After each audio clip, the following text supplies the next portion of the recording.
මෙයා කවුද? අයියෝ බබා ඔය නංගි නෑනේ. දන්නේ වගේ නෑ ඇයි? මෙහෙන්නකො. එතකොට මෙයා කවුද? ඒ තරුෂ ගර්ල්ෆ්‍රෙන්ඩ් නනේ. තරුෂ ගර්ල්ෆ්‍රෙන්ඩ් මොකද ඔයාට මෙසේජ් දාන්නේ? අර ඊයේ පොඩි ප්‍රශ්නයක් කළානේ මම ඔයාලට කිව්වේ මම. එතකොට මෙයා ඔයනේ දම්තර නෑනේ. මේ කෙල්ලගේ ඩීපේ කන් තියෙන්නේ. උන ඩීපී දානේ දම්තර කෙල්ලව දාන් ඉන්නේ. පේනන් එයාට පුළුවන් නම් ගර්ල්ෆ්‍රෙන්ඩ් එක ෆොටෝ එකක් ඩීපී දාන්න. ඔයාට පුළුවන් එහෙම එකක් ගන්න. අඩුමතරේ මාත් එක්ක ෆොටෝ එකක්වත් ගහලා දෙන්න.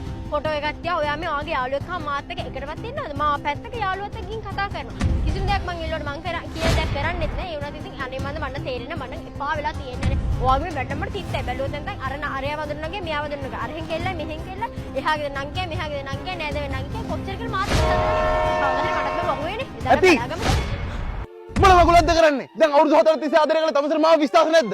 මට නම් මේක එපා වෙලා තියෙනවා. අවුරුදු 4ක් තිස්සේ තමසර කිවිල්ල හලලා මට එපා වෙලා තියෙන්නේ. මම යනවා යන්න. ඒ කියන්නේ මට එපා වෙලා තියෙන්නේ. මට තමසර කිවිල්ල හලලා මට ඇති වෙලා තියෙන්නේ. මට දැන් එපා වෙලා තියෙන්නේ. මම යනවා යන්න. හෙලෝ මේ මම අරගෙන නැවත්තෝ බං මට එපා වෙලා බං තියෙන කියවනවා කියන මම ඉදා කිව්වේ. අඩු ඇයි බං එහෙම නැවත්තේ? මම කියවනවා මං එපා සැක කරනවා මං කොයි වෙලෙද?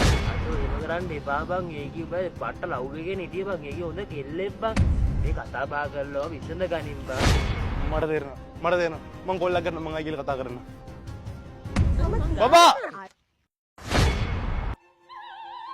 මේ කවුද මේ මෙයාද මේ ඔය ආනන්ද කාලේ මගේ දුක හපු අයියා මන් නැති කාලේ යකෝ තප්පර දෙයක්වත් ගියේ නෑනේ ඒ තප්පරේ මට මහා මෙරක් අනේ ඈ